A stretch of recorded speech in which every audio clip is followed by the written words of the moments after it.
El día de hoy le quitamos el azúcar a la literatura infantil y hicimos un recorrido que va desde 1865 a 2019 y descubrimos que la literatura infantil busca acercar a los niños a muchas de las emociones que como adultos nos pesan, nos sobrepasan y quizá, solo quizá, esa es la razón por la que tenemos una sociedad tan enferma. Este alejamiento a la literatura ha hecho que tengamos adultos tan infantiloides. Hoy no te voy a spoilear más. Yo soy Maximiliano Rosete, esto es Milan Editores y vamos a empezar ya. Un libro no solo es un objeto convencional en el que se deposita un determinado discurso. Un libro es un ser susceptible de amor para quien lo posee. Una portada entusiasma, una capitular seduce y el ritmo de la tipografía propicia la permanencia del amor. La mismísima Jennifer Bravo, regresando del Jennipalusa, donde hubo así despilfarro, degenere, excesos por todos lados. ¿Cómo estás? Feliz cumpleaños. Hola, feliz. El mes más feliz del año para mí. Todo en orden, todo andando. Sí, precioso, la verdad. Qué bueno, ya no hay cosas azarosas en tu vida, ¿no? Ahora hay cosas geraniales, ¿no? Digo, geniales. Sí, exactamente. Ya hemos cambiado a pastos más verdes.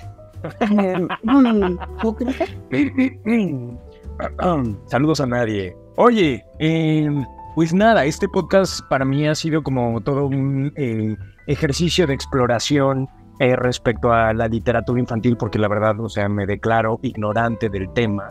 Y ha sido muy enriquecedor, sobre todo, darme cuenta de que la literatura infantil, lejos de ser sosa y boba y rosa y bonita, al contrario, ¿no? En el recorrido del que vamos a platicar hoy, nos damos cuenta de que desde hace mucho tiempo en la literatura infantil ya se busca acercar a los niños a emociones incómodas, ¿no? Emociones de las que pareciera que queremos rescatar a los niños como si rescatarlos de sentir esas emociones fuera bueno para ellos. Y sobre todo con el tema del tiempo, quizá este rescate de estas emociones nos ha dado como resultado la sociedad que tenemos hoy de adultos tan infantiloides, ¿no? Pero nada, ya nos platicarás tú. Y antes de empezar, me gustaría que me platicaras, o más bien que les platicaras a las personas que escuchan este podcast, porque a mí me lo has contado muchas veces, cómo te acercaste tú a la literatura, porque de repente se piensa que los que nos dedicamos a esto,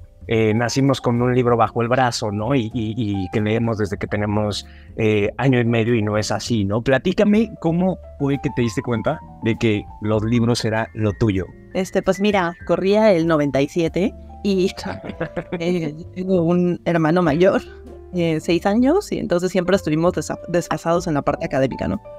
Entonces cuando yo estaba muy en la primaria, él ya estaba a punto de emigrar a la prepa, o sea, ¿no? Entonces él tenía una profesora que después fue mi profesora de literatura, que les ponía a leer textos densos, o sea, ella creo que nunca dudó de las capacidades intelectuales de nadie y decía, ahora vamos a leer X cosa, ¿no? Tal libro, ahí descubrí a Bradbury y demás. Y mi hermano estaba leyendo Drácula, entonces por ahí dejó el libro botado en la sala y yo me acuerdo que un día yo estaba aburrida, creo que ya había terminado de hacer tarea del segundo de primaria y tomé el libro. Entonces empecé a leerlo y de verdad no entendía el 85% de las cosas que decía ahí, pero la sensación que me dejaba era una de acompañamiento, ¿sabes? O sea, yo nunca leí Drácula con miedo, sino más bien como que el chismecito me atrajo y así empecé, ¿no? Pues ya después vino García Márquez y después vinieron otros libros que también eran justo libros que estaba leyendo mi hermano y a los que tuve acceso porque me atreví a leerlos, pero realmente no, o sea, mis padres a mí nunca me leyeron antes de dormir, ni me decían como de que sí tienes que leerlo a fuerza porque, ¿no? Fue más como una cuestión, no sé, quizá algo que llamaba mi atención, no recuerdo mucho, sí tenía el acercamiento a la literatura con estas ediciones de Barco de Papel y Barco de Vapor y todas estas ediciones que eran para niños, pero ese descubrimiento del mundo adulto para mí fue muy impresionante y creo que ya nunca nos dejamos. Qué lindo, y me parece importante, o sea, decir que o sea, leías, ¿no? Porque dices Gabriel García Márquez, ¿no? Y Drácula, que son libros que no son para niños, pero como en este ejercicio de exploración infantil, ¿no? Que es como muy natural. Exacto, muy de curiosidad. Exacto. Sí, a mí, por ejemplo, también me tocó acercarme a la lectura ya más grande, y te platicaba yo que mi mamá me dedicó un libro de R.L. Stein, de Escalofríos. ¿Te acuerdas de esta serie que salía en el 5? ¿Te acuerdas? Sí. Bueno, mi papá imprimía los libros que entonces publicaba Scholastic, y pues en mi casa afortunadamente pues había siempre libros, y yo empecé a leer El Fantasma Aullador con una linda dedicatoria que me hizo mi madre, y pero luego ya a mi mamá le pareció buena idea darme a leer Carlos Cuauhtémoc Sánchez y pues todos estos libros que son como de desarrollo personal para chiquillos. Y por ahí también se atravesó uno que se llama Girando en un tacón, de Regina Curie, que ya lo leí más grande, pero ya estaba yo más grande, ya tenía yo como 12 años, o sea, no es como tan infantil el asunto. De hecho, ese libro habla sobre las adicciones, no tanto, o sea, no es literatura propiamente infantil, ¿no? Pero regresando a lo que nos toca, hoy quisiera que exploráramos como la literatura infantil, justo de lo que hablaba en el inicio, ¿no? Como la literatura infantil desde Alicia en el País de las Maravillas, que se publicó en 1865, escrito por Lewis Carroll, pues ya hay como esta intención de los autores por exponer a los niños a la vida, ¿no? Y creo que eso es muy importante, ¿no? ¿Qué me puedes platicar de Lewis Carroll? De Lewis Carroll en general. Fíjate que un poco como un micro background, tomemos en cuenta que ya existía algún tipo de literatura para niños antes, pero no era literatura como tal. Estaban los hermanos Grimm, que fueron los que tomaron todas estas historias como la Sirenita y la Cenicienta y demás, pero ellos no lo contaban como algo chido, ¿sabes? O sea, hay 3 versiones de la Cenicienta. Lo que quiero decir es que esto era como una especie de anecdotario para niños, y lo contaban porque en donde, o sea, de donde eran originarios, que son alemanes, desaparecían niños, ¿no? Entonces, la anécdota de Hansel y Gretel era como no te vayas con extraños, y entonces todo era como una cuestión moral, ¿sabes? Ya existía, pero realmente este mundo que empezó a ser creado por niños o para niños, empezó sí más con Lewis Carroll. Okay. Porque ya se les generó un espacio, ¿no? O sea, ya no era de, a ver, fulano, no vayas al bosque, ¿no? Ya era como de, ok, ¿qué te pasa? ¿Qué sientes? ¿Quién es Alicia? ¿No? ¿Qué busca? Entonces, sí hay un pequeño background que hay que mencionar, porque luego es como y de dónde sale toda esta cultura que ya tenemos detrás, ¿no? Y que nos vende Disney hasta por debajo de los dientes, pero la literatura para niños yo sí creo que inicia con Lewis Carroll. Claro, que ya exploraba cosas... que son pues conceptos complejos, ¿no? Como el tiempo. Y el concepto del tiempo, sí. La locura, la necesidad de buscar quizá la propia personalidad, ¿no? O sea, a mí siempre me llama mucho la atención esta escena donde la oruga le pregunta a Alicia, ¿no? ¿Y tú quién eres? Transforma, obvio. No, pues soy Alicia, sí, ¿no? O sea, soy Alicia y vengo de no sé dónde, ¿no? Y entonces la oruga se le queda viendo y le dice, ¿pero quién eres tú? Y la pregunta es claramente filosófica, ¿no? ¿Quién es Alicia en su todo? No de dónde vienes y cómo te llamas. Entonces realmente Lewis Carroll, bueno, tiene esta necesidad de explorar la literatura a varios niveles. Se ha estudiado muchísimo, que se puede leer desde el punto de vista infantil, totalmente como un relato fantástico. Se puede leer como un relato con tintes muy matemáticos y muy filosóficos, y yo creo que esa es una de las grandes bellezas de esa obra, ¿no? Su versatilidad. Porque además pues tiene una segunda parte donde Alicia ya es más grande y entonces regresa y tiene otras dudas, y entonces esa niña que dejó, ¿no? El País de las Maravillas pues regresa a revisitar cuál fue esa niña que dejó en Alicia en el País de las Maravillas. Entonces a mí me parece increíble, ¿no? Sí, linda, totalmente. Y hay como un sesgo quizá porque Lewis Carroll tuvo escándalos de pedofilia, me platicabas, pero en realidad padecía autismo, ¿no? Que digo, eso está por debajo, ¿no? Más allá de la obra, o sea, medio amarillo, pero platícame eso. Mira, yo creo, el mito es el siguiente, ¿no? Lewis Carroll tenía dificultad para relacionarse socialmente, y pese a que estaba en un ámbito muy social y cultural, muy intelectual, pues no disfrutaba de tratar con adultos. Entonces descubre que puede relacionarse mucho mejor con los niños y entender mejor su mundo. De pronto en casa de uno de sus amigos conoce a Alicia Liddell, que era la hija de este contacto, ¿no? Y él descubre que disfrutaba muchísimo, ¿no? Escucharla hablar, y toma su imagen para crear a esta Alicia. A diferencia de la Alicia que conocemos, pues esta niña no era rubia, no tenía ojos azules, ya sabes. Pero él veía cómo ella creaba sus propios mundos en un contexto de adultos donde, pues imagínate que si ahorita decimos que tenemos esta habilidad de muchas veces de ignorar a los niños, no lo digo lo digo con pesar. En una época de la Inglaterra victoriana, pues mucho más, ¿sabes? O sea, era como de, pues ve con la nana. Sí, o sea, entonces sí, o sea, realmente, ¿no? Entonces, pues la gente muchas veces solo procreaba y los hijos ahí andaban pululando, y esta niña era capaz de llamar la atención del mundo adulto con sus historias. Entonces, la gente pues empezó a ver raro que Lewis Carroll pues no se relacionaba con adultos, y decían, pues, ¿qué onda? Seguro ahí hay algo, ¿no? ¿Por qué tanta intención? Entonces... Y después resultó que es autista, ¿no? Yo creo, sí, se habla de que a lo mejor Luis estaba en un espectro, en algún grado en el espectro autista. Entonces, pues como sabemos, hay diferentes tipos de autismo, y muchos son muy funcionales, pero se exasperan en lugares abiertos con mucha gente. Entonces es lo que ahora se cree, pero antes, pues, ¿cómo lo explicas, no? Claro, para no atorarnos tanto y seguir con los clásicos que clavaste aquí en el guión, en la escaleta. Michael Ende, Momo, que se publicó en 1972, y La historia sin fin, que también es de Michael Ende, que se publicó en 1979. ¿Qué mensaje hay en estas obras? Mira, Momo es hermoso por dos razones. Su principal tema es igual el tiempo desde un punto de vista mucho más profundo, y la orfandad, ¿no?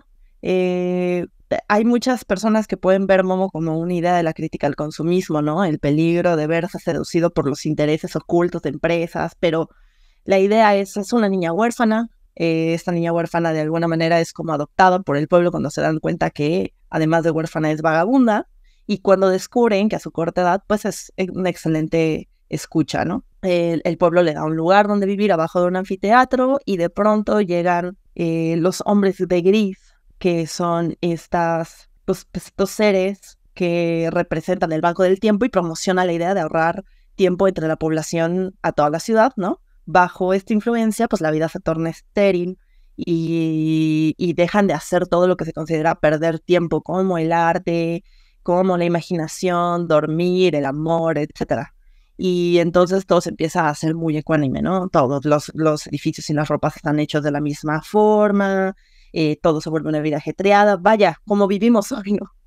Entonces Momo los enfrenta, y cuando estos hombres de gris ven que no pueden transformar a una niña de 4 años porque tiene amigos con caparazones que se iluminan, porque la niña nunca pierde como la felicidad, porque siempre su cerebro está muy desarrollado, pues los hombres de gris se rinden y se van del pueblo. Entonces aquí es un poco la idea de, pues el tiempo es finito, nuestra vida es solo una, y hay que aprovecharla con cosas que realmente valen la pena, que es estar al servicio del otro, ayudar a las demás. Wow, o sea, porque como dices, ¿no? Es como muy actual, ¿no? Se publicó en el 72 y ya había alguien por ahí diciendo, oye, ¿qué onda con el arte? No solo el consumo, a ver si ahora sí que nos estamos acabando el agua, le ponemos un poco de atención a la contemplación, al pensamiento crítico, pero a ver, no nos pongamos tan escandalosos. ¿Qué onda con La historia sin fin, también de Michael Ende? La historia sin fin tiene otros tintes más para, digamos, como aprovechar el tema de la imaginación, yo lo veo así, ¿no? En esa época, cuando publican La historia sin fin, hay una cuestión de, digamos, realidades alternas. Entonces, cuando tú leías esa novela, la verdad era muy complicado porque no sabías en qué parte de la realidad alterna estabas, ¿no? Si estaba el personaje principal, ¿no? O sea, es decir, la primera transcurre en el mundo fantástico, que se llama el reino de fantasía, ¿no? Y en el mundo fantástico el protagonista es un joven guerrero que se llama Atreyu, y empieza a relacionarse con Bastian, y entonces Bastian entra a una tienda de libros viejos, y entonces es la parte real, ¿sabes? Este Bastian está en las dos realidades y es como interseccionan el mundo real con comillas con el mundo fantástico.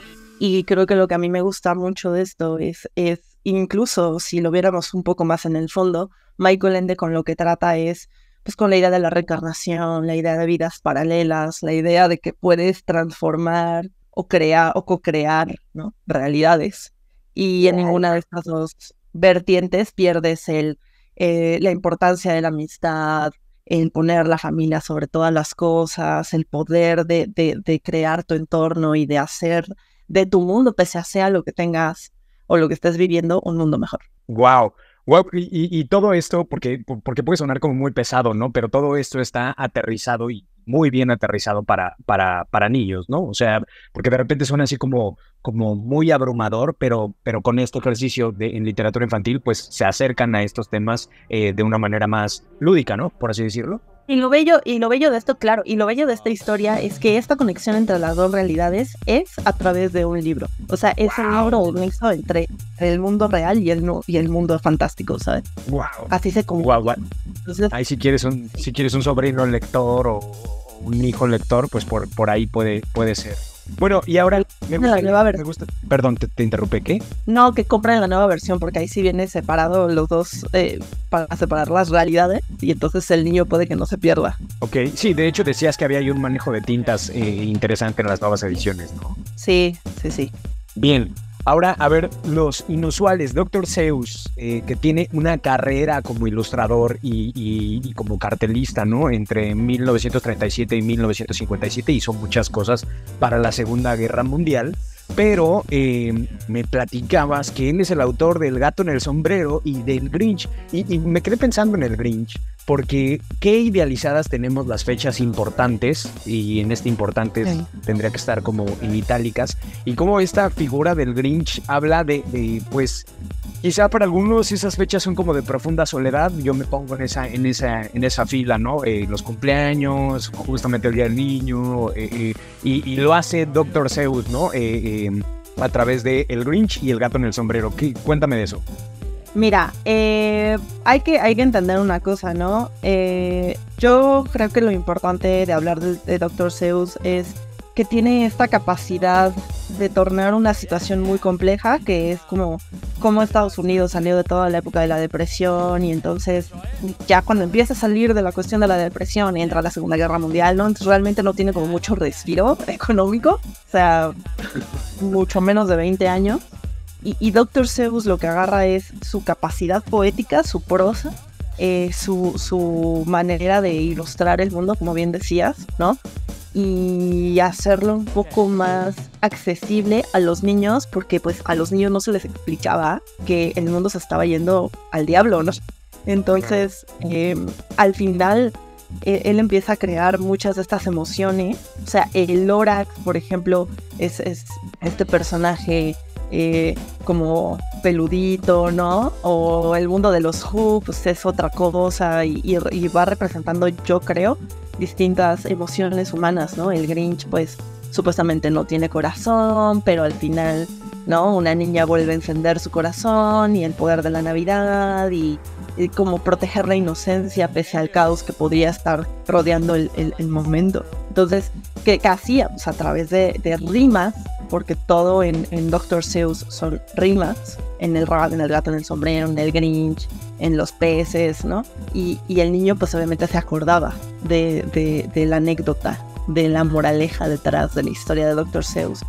Y bueno, fue tal el impacto que Dr. Seuss finalmente obtiene el Pulitzer también, ¿no? Por su contribución a la literatura infantil. Y entonces, claro, es importante porque pues pese a toda su habilidad de crítica propagandística hacia lo que estaba sucediendo socialmente afuera, intentó crear un mundo y una coraza protectora para los niños y les intentó dar, creo que, un lugar seguro, ¿no? Wow, qué importante. Y digo, aquí hay todavía muchos más, y no quisiera detenerme tantos, pero en el siguiente sí me gustaría que habláramos un poco más, porque creo que son libros e historias que son muy cercanas a nuestra generación, ¿no? Roald Dahl, que escribió Matilda, Charlie y la fábrica de chocolates, Dean y el durazno gigante y El fantástico señor Fox entre 1943 y 1988. Y es importante, pues seguramente muchos de quienes nos escuchan saben que todas estas fueron ya películas. Pero justamente hay una exploración de emociones negativas que nos incomodan incluso como adultos, pero que Roald Dahl pone de manera brillante en historias para niños, ¿no? Sí, tomemos en cuenta igual que el primer libro de Roald Dahl son Los Gremlins y sucede justo también antes de la Segunda Guerra Mundial. Estaba como muy al inicio del conflicto y creo que aquí lo importante es tomar en cuenta que todas estas infancias que representan estos distintos autores tocan un tema constante que es la orfandad o cómo los niños tienen que enfrentarse a un mundo de adultos, pero sobre todo armarlos de herramientas para que puedan enfrentar ese mundo. Entonces Roald Dahl hace eso con sus personajes, ¿no? Charlie tiene una familia, pero la familia es pobre y entonces tiene que ir se gana el boleto, ¿no? De oro y descubre la fábrica de chocolates, pero es como él enfrentarse a este nuevo mundo y descubrir que tiene otras capacidades. Matilda tiene una familia, pero la familia no la pela y entonces ella quiere explorar el mundo intelectual y su familia la detiene. Y creo que el mensaje constante de Roald Dahl es que a través de los libros el niño nunca va a estar solo. Otra vez más aquí vemos como esta conexión en cómo el salvavidas es el libro, ¿no? Entonces, Ginny el durazno gigante también tiene tías nefastas, o sea, es todas estas realidades que se puede enfrentar el niño, ¿no? Porque puede, pues, no necesariamente ser huérfano, pero sí tener muchas más limitaciones por no ser visibilizado, por a lo mejor ser neglecteado en algunos momentos de su vida y Roald Dahl lo que les ofrece es, hey, aquí hay un panorama del que te puedes agarrar para encarrilar tu vida y saber que, bueno, el mundo sí puede estar horrible allá afuera, pero aquí hay un lugar que siempre te va a cobijar y esas son las páginas y la tinta.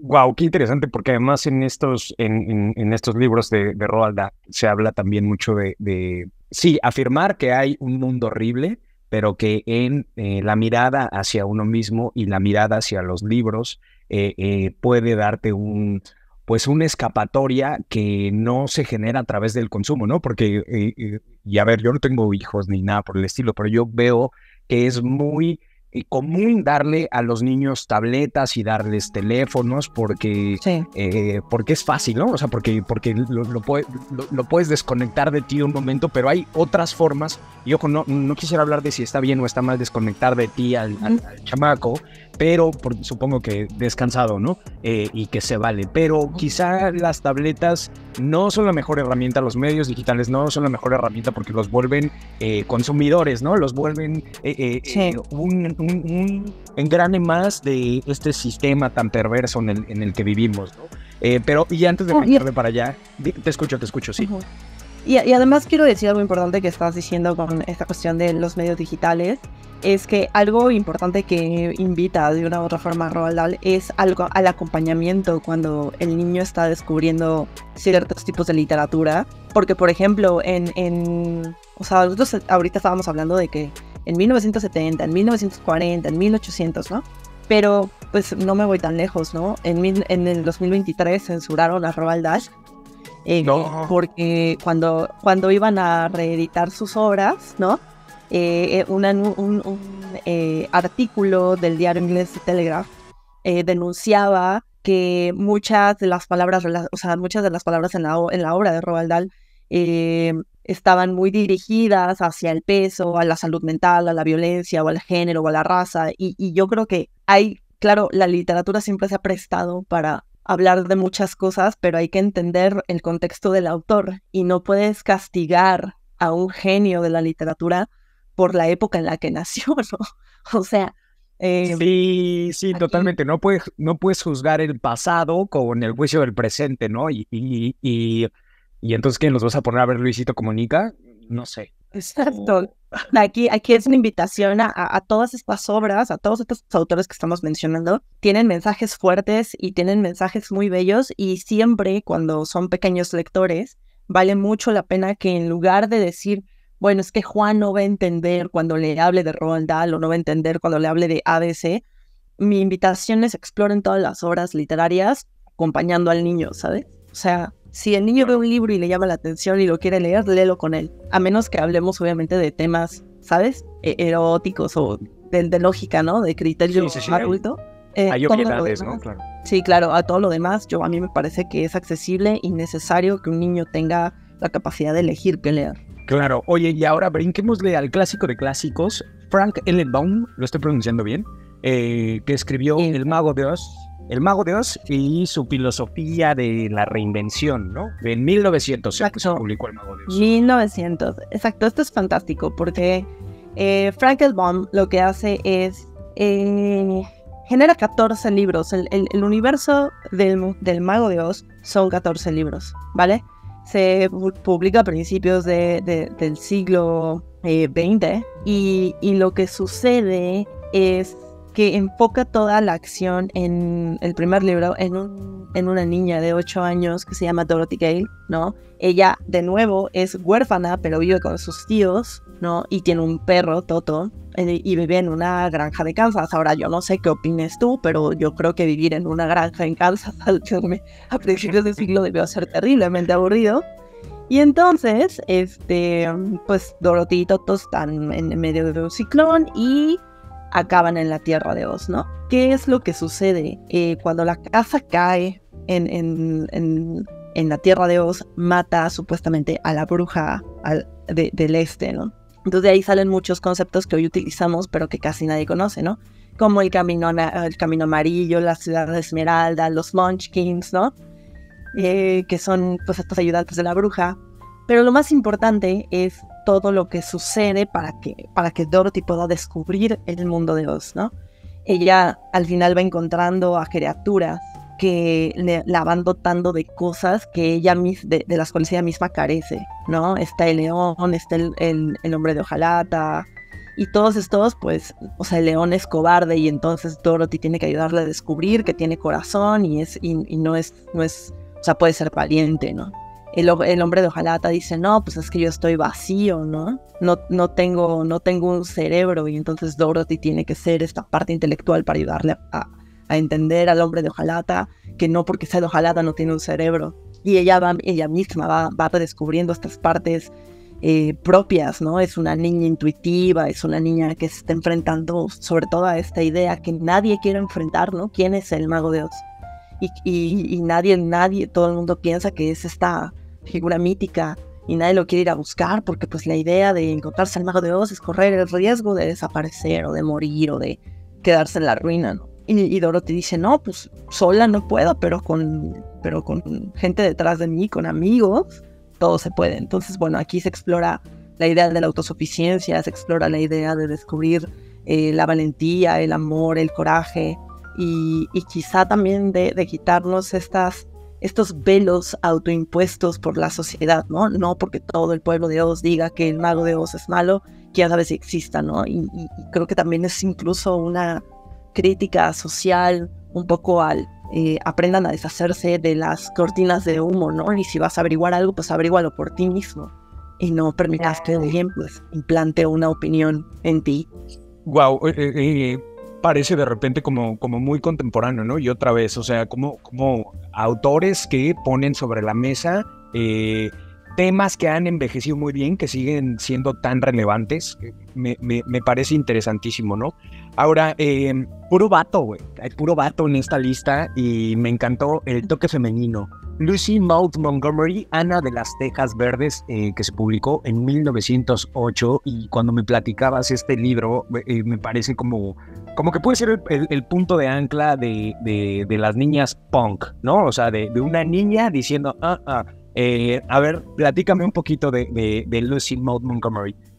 Pues mira, Anne of Green Gables, que primero es una de las grandes novelas canadienses, vamos a empezar por ahí, ¿no? O sea, realmente es muy poco lo que uno puede voltear. Hoy obviamente hay más, pero en 1908, de nuevo, a inicios del siglo XX, pues no es que hubiera un alto auge de escritores canadienses, ¿no? Entonces, no solamente no hay una carencia de eso, sino que llega una mujer a escribir una saga de nuevo, ¿no? Es una saga, es un coming of age, que es el camino del héroe, ¿no? Que es esta niña que va creciendo y va descubriendo su cuerpo y su sexualidad y de alguna u otra forma no necesariamente se enfoca en la parte erótica del descubrimiento de la sexualidad, pero es esta niña que va creciendo y que eventualmente va a tener que dejar una casa. Ella también es huérfana, entonces una familia quiere adoptar un niño porque ya no pueden con el peso de una granja, y entonces el hogar se equivoca y le mandan una niña, y entonces esta familia, que son 2 hermanos, se quedan así de que, bueno, y luego, ¿no? Nosotros pedimos un niño y ¿qué hacemos? ¿No? Y la niña dice, no, o sea, por favor, no me regresen, yo puedo hacer todo lo que pueda hacer un niño, ¿no? ¿Por qué? Pues porque aquí hay que hablar un poco a la crítica del sistema. El sistema de adopción es algo que está muy mal manejado, y pues lo que sucedía es que había familias numerosas. Claro que ya estaba abolido, digamos, la esclavitud, y estas familias pues no podían darse el abasto de tener sirvientes o gente que les ayudase. Entonces, como eran pobres, decían, pues voy a adoptar un niño, ¿no? Y este niño me va a ayudar con todas las tareas de la casa, ¿no? Entonces, como de, bueno, no había esclavitud, pero hay más niños, ¿no? Entonces, es un poco la crítica a este sistema y decir, bueno, se sobreexplotaba a los niños, y llega esta pequeña, ¿no? A través de las palabras de Montgomery, que es él, pues yo puedo hacerlo todo. Entonces Anne empieza a retar el sistema, ¿no? Además es una niña pelirroja, que aparte los niños pelirrojos eran considerados seres de mala suerte, era muy flaca, y entonces decían que iba a ser fea, y entonces se convierte en este cisne hermoso cuando crece, pero además sí era muy buena en la granja, pero además sí podía hacer los trabajos de un niño, pero además leía y recitaba Jane Eyre y otro tipo de obras, entonces era una niña brillante y le va muy bien en la escuela, y empieza a romper todas las cuestiones, ¿no? A muy temprano del siglo. Entonces tuvo una recepción increíble porque lo quisieron manejar igual como un poco, no literatura fantástica, pero sí como una literatura infantil con mucho dejo de imaginación. Y Anne, después de varios libros, que son bastantes, ¿no? O sea, estos libros están ambientados en 1877 hasta 1880, y tiene como saltos temporales también. Entonces, aquí rompe con la idea de la orfandad, muestra también sus toques muy oscuros, insta al desarrollo de la imaginación, y sobre todo a romper la idea de la adopción, ¿no? Aquí se empieza a hablar de que pues los niños ya no son esclavos, güey, pueden ser parte de una familia y se vale darles un lugar y un cobijo. Wow, nada que agregar. El toque femenino fue muy imponente. Qué impresión. Ahora, menciones especiales pusiste aquí en la escaleta. Lemony Snicket, una serie de eventos desafortunados que se publicó en 1999, y seguramente muchos de los que nos están escuchando saben que podría tratarse también de una película, pero no, esto era un libro. Platícame de una serie de eventos desafortunados. Es by far mi saga favorita para siempre. By far. 3 libros. Todo el tiempo hablas así en inglés, está bien. Es por mucho. Es por mucho, sí. Favorito. Es por mucho mi libro favorito. Sí, no, está perfecto. Sí, me parece fantástico, es irreverente, es sarcástico, y no deja de ser accesible para los niños. El mensaje principal de esta obra, tiene muchos mensajes principales, pero lo que quiero decir son 3 huérfanos, y cada huérfano tiene una habilidad específica. Los hermanos Baudelaire están conformados por Violet, Klaus y Sonny. Violet lo que tiene es que inventa cosas y es muy sagaz para identificar como la situación y cómo poder salir de ella. Klaus tiene el talento especial de leer, recordar y absorber absolutamente todo lo que sus manos tocan en cuestión de libros. Y Sonny pues es un bebé, y su talento es tener 4 afilados dientes que pueden morder básicamente todo. Y con estas 3 habilidades los hermanos empiezan a vivir y a navegar los diferentes retos que llegan a sus vidas para llegar a estos mensajes principales. El primero es, no estás solo. 2, estando juntos todo se puede. 3, justo ese es el punchline. Siempre se puede. Es que no tenemos, lo generas. Es que nos faltó, güey, lo puedes encontrar. Improvisa, ¿sabes? Siempre vas a encontrar una persona que te ayude. Siempre podrás observar lo que sucede a tu alrededor y tomar las mejores decisiones. Y eso es lo que más me gusta de Lemony Snicket, que es capaz de decir, sí, el mundo continúa siendo horrible y va a seguir siendo horrible. Y cada época y cada año que vivan los niños va a seguir siendo horrible. Pero también hay bondad, y hay familia, y hay cobijo, y hay amor, y hay cuentos increíbles, y hay pastel, ¿no? Y hay salida y esperanza, ¿no? Entonces, claro, el número no es casual, son 13 libros, 13 es el número supuestamente de la suerte, de la mala suerte, y por eso una serie de eventos desafortunados. En cada uno de estos libros se explora cómo hay asesinatos y cómo lo que quieren es cobrar la herencia, ¿no? Ahí está el villano de la historia, es el Conde Olaf, y el Conde Olaf lo que hace es quiere tener la herencia de los hermanos Baudelaire. Ellos llegan a vivir con él y se dan cuenta de que es una pésima persona. Bueno, este hombre hace todo lo posible, y por todo lo posible me refiero a todo. Se intenta casar con Violet, mata a medio mundo. Imagínate que te estoy hablando de todos estos temas adentro de una saga para niños. Entonces, a mí lo que me encanta de Lemony Snicket es que nunca permite que este exceso de azúcar que siempre estamos como intentando meterle a los niños, de que el mundo es un lugar feliz. El mundo puede ser un lugar feliz, el mundo puede ser un lugar bondadoso, pero también es horrible, ¿no? Y Lemony Snicket a ese perfecto equilibrio, ¿no? De, pues pasa esto, pero puede pasar esto. Pues el niño puede estar, pero también puede ser ingenioso, ¿no?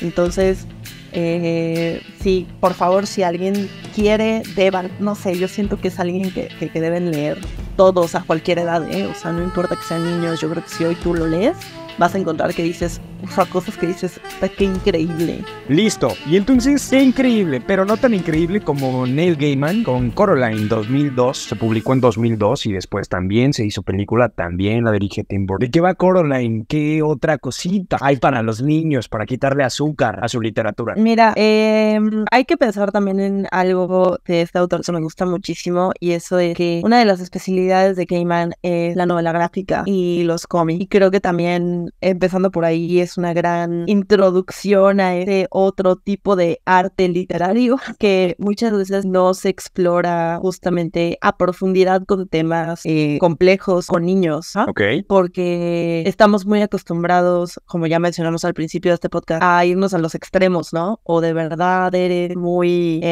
condescendiente con los niños, o no los escuchas para nada, ¿no? Entonces, ¿qué sucede? Bueno, Coraline es una novela de fantasía oscura, realmente escrita justo por Gaiman, y la publica HarperCollins. Lo importante de esta trama es que, bueno, los padres de Coraline son workaholic, ¿no? Y se mudan a una casa vieja que está dividida en distintos departamentos, como una especie de dúplex, ¿no? Okay. Hay varios inquilinos y hay dos mujeres ancianas entre sus vecinos, ¿no? Que son retiradas de la farándula del teatro. Está el señor Bob, que se refieren a él como el viejo loco de arriba, ¿no? O sea, hay muchas cosas de las típicas vidas de suburbio típico, ¿no? De vivir en ciudad. Luego, el piso que está junto al de Coraline está deshabitado y hay una puerta que enlaza a ambos departamentos, ¿no? Pero está bloqueada por ladrillos. Cuando la abres, a una pared de ladrillos. Entonces, bueno, Coraline va a visitar a los nuevos vecinos. El señor Bob le entrega supuestamente un mensaje enviado por sus ratones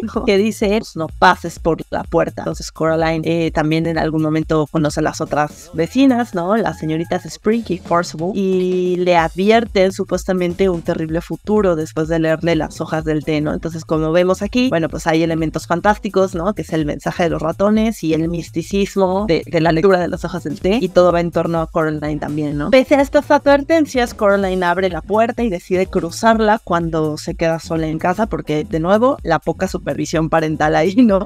Sí, claro. Y esta vez, pues se encuentra que la pared de ladrillo detrás de la puerta puerta ya no está, ¿no? Y en su lugar hay un largo pasillo que dirige a un departamento idéntico al suyo, excepto que está habitado por la otra madre y el otro padre, que en lugar de ojos tienen botones, y entonces la otra madre pues es notablemente más alta, más delgada que su madre real, ¿no? Su cabello negro o sea, es como muy prolijo, se mueve por cuenta propia y es de nuevo el tema de las realidades alternas. Y la idealización. Entonces que luego Coraline, claro, de lo que debería de ser la familia perfecta, porque en esta versión la madre de Coraline no la regaña y le regala cosas como ricas de comer. Y le pone atención. No le está poniendo como horas para regresar, eso, ¿no? Claro. Entonces, es de alguna manera esto es lo que dices, ¿no? La idealización de lo que Coraline en el fondo anhela, pero cuando uno va leyendo esta novela se va dando cuenta que a veces es mejor enfrentar la realidad que tenemos, ¿no? Como, ¿por qué? Porque el personaje de la otra madre y el otro padre con el tiempo, o sea, mientras tú vas leyendo la obra, pues se convierten en seres espantosos, como tóxicos y posesivos, y resulta que lo que necesitan es que Coraline se quede en esa realidad alterna, ¿no? Y entonces ya se convierte en toda una historia donde Coraline tiene que regresar a su propia realidad y valora entonces mucho más que el hecho de que sus padres sean workaholics y no estén en casa no quiere decir que no tuvieran detalles con ella y que no la amaran y que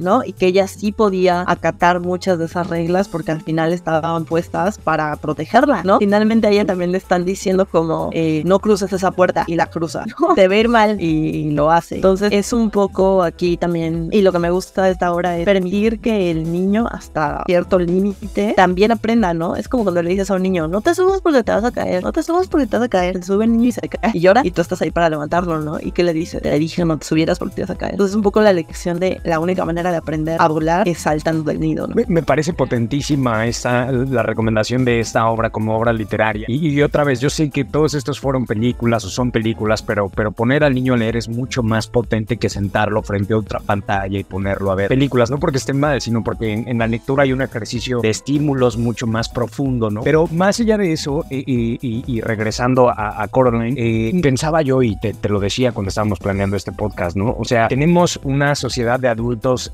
turbo infantilizados, brutalmente adictos, sin capacidad de mantenerse. Y Coraline habla como de esta aceptación, ¿no? O sea, de decir, esta es la realidad, esto es lo que es, esta es la baraja y con esto me toca jugar. Y quizá los humanos son así de obtusos porque a lo largo, desde 1865 a la fecha, se le da más difusión a un show burdo que nos apaga el cerebro, que es un buen negocio, y se le da muy poca difusión al arte que nos ayuda a contemplar y explorarnos a nosotros mismos. Jenny, tú sabes que yo hasta hace algunos meses, diagonal años, yo no tenía acercamientos con niños, y te quiero platicar que por azares del destino me tocó ver la primera vez de un par de gemelos, de un par de chamacos en una librería, y qué impresión ver la cantidad de emociones que puede desatar en un niño, ver libros por primera vez y tocarlos y sentirlos y qué es esto y qué es eso. Y en esa aventura también fue mi primera vez en la sección infantil, porque desafortunadamente, más allá de los libros que hacemos, que imprimimos y algunos poquitos que hemos editado,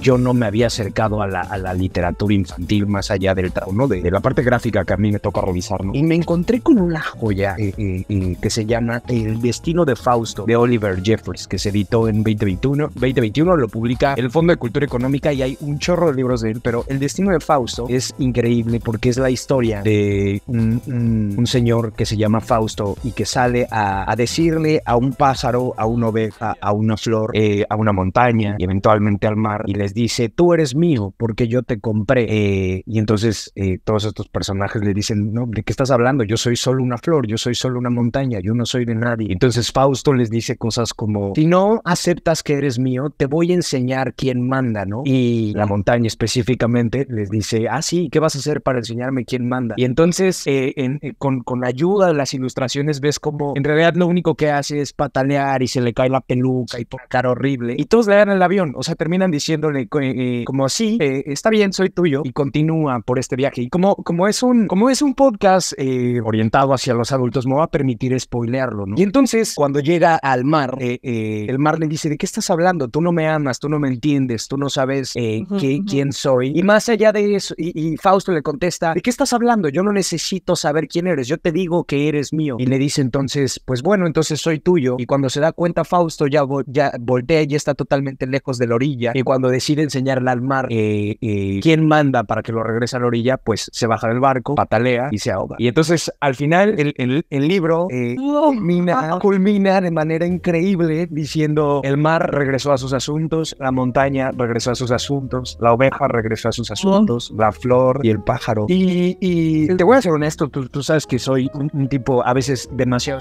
A mí se me salieron 2, 3 lagrimitas de Remy ahí parado en la librería y no sé, o sea, vuelvo a lo mismo, ¿no? O sea, hace rato dijiste algo que es totalmente cierto. Hay que quitarle el azúcar a la literatura infantil, pero es que en realidad la literatura infantil nunca tuvo azúcar, ¿no? O sea, en este recorrido nos damos cuenta de que en la literatura infantil hay azúcar muy bien dosificada, con una alta invitación a trabajar el pensamiento crítico desde la infancia, ¿no? Quizá por eso somos la sociedad tan horrible que somos, ¿no? Y hay que aceptar también una cosa. Ahorita estamos haciendo un podcast sobre el tema y estoy segura que en algunos círculos literarios muy específicos se habla del tema, pero realmente en el día a día subestimamos este tipo de literatura porque creemos que la literatura infantil solo es como le vamos a enseñar a Juan o a Pedro el ABC, o esto es rojo y esto es azul, y de pronto dejamos a la deriva y le dejamos también a las instituciones académicas que hagan su trabajo educando a los niños. Y creo que hay un terrible error, porque es como primero estamos delegando completamente qué se le va a enseñar a los niños, ¿sabes? Entonces es dejar también a la merced de la decisión de otro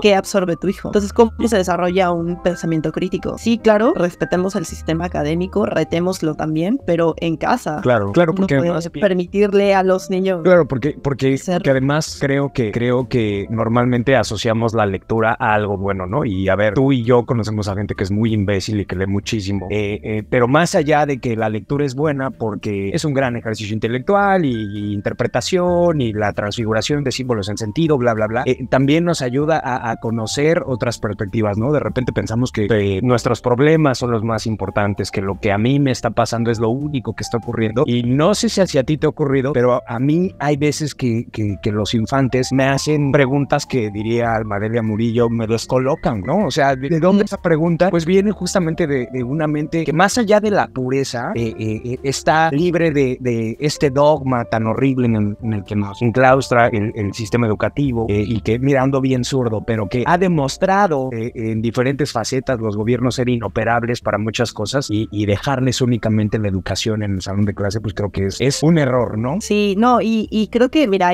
tú decías, no, más allá de la inocencia, pero también creo que esa es una gran herramienta, porque los niños, al no estar condicionados con los prejuicios y con muchas cosas que suceden alrededor, tienen una visión más panorámica del mundo. Y si de verdad hiciéramos este ejercicio de dejar que los niños hicieran, por ejemplo, campañas publicitarias, bueno, es no voy a decir, pero tendría, o sea, tienen ideas geniales, ¿sabes? Porque tienen esta libertad de creación. Creo que al final la literatura llega como uno de estos salvavidas a decir, es que mira, el mundo no es solo lo que te pasa en el día a día o lo que ves que sucede con tu mamá o con tu papá o con tus hermanos o que te dicen en la escuela, ¿no? El mundo es todo esto, y muchos de los ejemplos que decidimos abordar en este podcast tiene la misión de no solamente ampliar el conocimiento de la literatura infantil y concientizar el hecho de que hay muchísimas historias que son dignas de ser conocidas y contadas, sino que hay muchísimos otros autores, una de las cuales fue también mi profesora, que toca el tema de la trascendencia, de cómo qué pasa con la muerte y qué pasa con el cáncer, y muchas cosas que nunca sabemos cómo explicarle a los niños, ¿no? Y que vamos desde un punto de vista muy religioso y familiar, muy endeble, ¿no? ¿Y dónde está mi abuelo? Ah, está con Dios, güey. ¿Y quién es Dios? No, ¿dónde está? Exacto, claro. Puede venir, ¿no? O sea... Sí, exacto. ¿Y por qué no regresa? ¿Por qué está con Dios?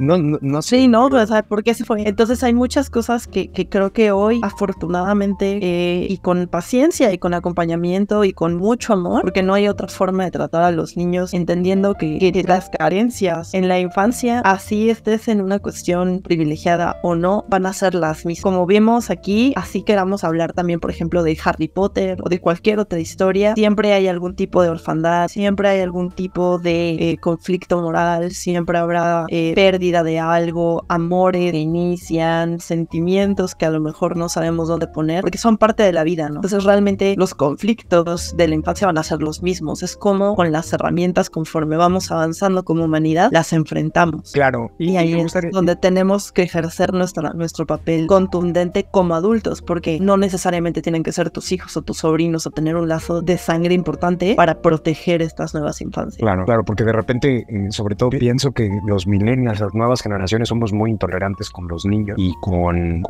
la gente que tienen. Pero mira, ya para cerrar este capítulo, el otro día escuchaba yo a Rodrigo Morlesini, que quien no lo conoce es un gran diseñador editorial, ilustrador, y tiene un canal en Instagram y creo que también en YouTube, donde habla específicamente de libros infantiles, y lo escuchaba decirle a alguien de qué hacen para que los niños lean, y él decía, dejen de chingarlos con que tienen que leer. ¿Por qué no mejor que te vean leer? ¿Por qué no lees con ellos? ¿No? Bueno, yo me quedaría con eso, ¿no? ¿Tú qué le dirías a alguien que te pregunta qué hago para que mi criatura, mi bendición, lea?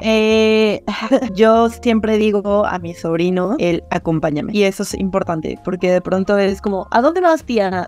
Voy a un lugar, ¿me acompañas? Nunca digo, voy a la librería, voy a comprar libros, porque está muy asociado a la obligación. Claro. Entonces de pronto me los llevo a Gandhi y es como de, ven, acompáñame, vamos a ver esto. Y entonces hay algo en los colores o en las portadas donde el niño de pronto se engancha, y mis sobrinos han agarrado libros así de esto, pero de pronto volteo y digo, órale, va, me rifo a la tarea, ¿no? Entonces darles esa libertad y simplemente yo usaría esa frase contundente y pequeña, acompáñame. Ya si el niño te ve leer y se sienta junto a ti o te dice, oye, me lo lees, oye, no entiendo esto, me lo explicas, creo que cualquiera de esas posibilidades uno lo puede lograr y asumir, pero darles esa libertad a los niños de no subestimarlos me parece crucial. Pues hay nada más, acompáñenlos. Pues eso es todo, Brenda, querida Jenny, te mando un abrazo, por acá andamos, de vuelta. A ver si sale para el 30 de abril, no sé si lo logre, ya veremos, hay que editar. Te mando un abrazo, cuídate mucho. Te mando un abrazo también, bye. Adiós.